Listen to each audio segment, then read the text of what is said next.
America के राष्ट्रपति चुनाव का सबसे महत्वपूर्ण पड़ाव आ रहा है। जल्द ही कमला हैरिस और रिपब्लिकन उम्मीदवार पूर्व राष्ट्रपति डोनाल्ड ट्रंप आज रात आमने सामने होंगे। हैरिस और ट्रंप राष्ट्रपति चुनाव में एक दूसरे के सामने पहली राष्ट्रपति बहस के लिए तैयार हैं, जो संभवतः दोनों के बीच एकमात्र बहस होगी। इस दौरान दोनों नेताओं पर देश को लेकर मतदाताओं के सामने अपना नजरिया बताने का भारी दबाव होगा। इस बहस का आयोजन पेंसिल्वेनिया के फिलाडेल्फिया में रात 9 बजे किया जाएगा। भारत के समय के मुताबिक ये बुधवार सुबह 6:30 बजे होगी। ये बहस जून में डोनाल्ड ट्रंप और अमेरिकी राष्ट्रपति जो बाइडेन के बीच हुई पिछली बहस के बाद हो रही है। इसी बहस में बेहद खराब प्रदर्शन के बाद बाइडेन को व्हाइट हाउस की उम्मीदवारी से हटना पड़ा था। इसने कमला हैरिस के लिए उम्मीदवारी का रास्ता साफ कर दिया था।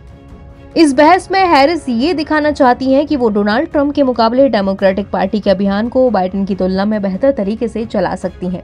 अमेरिकी मीडिया आउटलेट एनबीसी ने बताया कि बहस की तैयारियों के लिए कमला हैरिस गुरुवार से ही फिलाडेल्फिया के होटल में मौजूद है। न्यूयॉर्क टाइम्स की रिपोर्ट के मुताबिक हैरिस के सहयोगियों ने टीवी लाइटनिंग और एक डमी मंच तैयार किया है, जिस पर एक सलाहकार को डोनाल्ड ट्रंप की भूमिका में उनके सामने खड़ा किया गया है।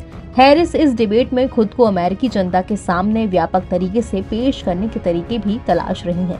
इस बारे में रणनीति भी बन रही है कि मंच पर डोनाल्ड ट्रंप से हाथ मिलाना है या फिर नहीं, या फिर किस तरह से मिलाना है। एनबीसी ने सूत्रों के हवाले से बताया कि हैरिस खुद को ट्रंप से अपमानजनक टिप्पणी के लिए भी खुद को तैयार कर रही हैं। डोनाल्ड ट्रंप के सहयोगियों का कहना है कि इस बार भी बाइडेन की बहस की तरह ही होगा। सहयोगियों का कहना है कि डोनाल्ड ट्रंप बहस के लिए कोई खास तैयारी नहीं करेंगे, कोई स्टैंड इन नहीं है, कोई सेट नहीं है, कोई नाटक नहीं है। पॉलिटिको के मुताबिक फ्लोरिडा के रिपब्लिकन मैट गेज और उनके सहयोगी बहस के लिए डोनाल्ड ट्रंप की सहायता कर रहे हैं। न्यूयॉर्क टाइम्स ने जानकारों के हवाले से बताया कि पूर्व डेमोक्रेटिक सांसद तुलसी गबार्ड भी ट्रंप की टीम का हिस्सा है। गबार्ड को ट्रंप की मदद करने के लिए खास तौर से लाया गया है। वो हैरिस को अच्छे से जानती हैं। साल 2020 में डेमोक्रेटिक नामांकन की रेस में दोनों ने बहस की थी। ट्रंप के अभियान से जुड़े एक अधिकारी ने वॉशिंगटन पोस्ट को बताया कि पूर्व राष्ट्रपति बहस के लिए बहुत हल्की तैयारी कर रहे हैं।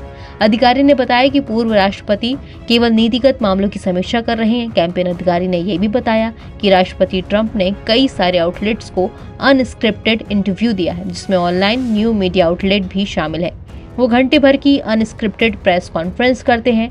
ऐसे में कहना है कि उन्हें बहस की तैयारी करनी है, ये विचार ही बेतुका है।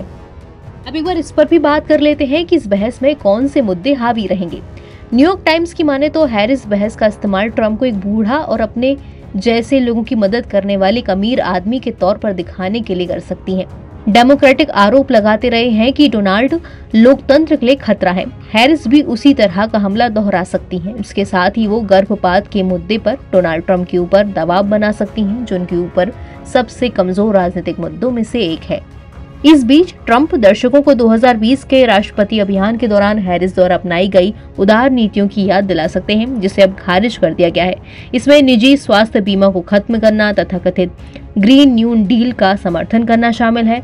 वो संभवतः बाइडेन प्रशासन की सीमा सुरक्षा नीतियों को लेकर हैरिस पर हमला कर सकते हैं, जिसके चलते अमेरिका में बड़ी संख्या में प्रवासियों ने प्रवेश किया है। ट्रंप का कहना है कि प्रवासियों की बढ़ती संख्या ने मध्यम वर्गीय परिवारों के लिए गुजारा करना कठिन बना दिया है। एनबीटी ऑनलाइन की रिपोर्ट।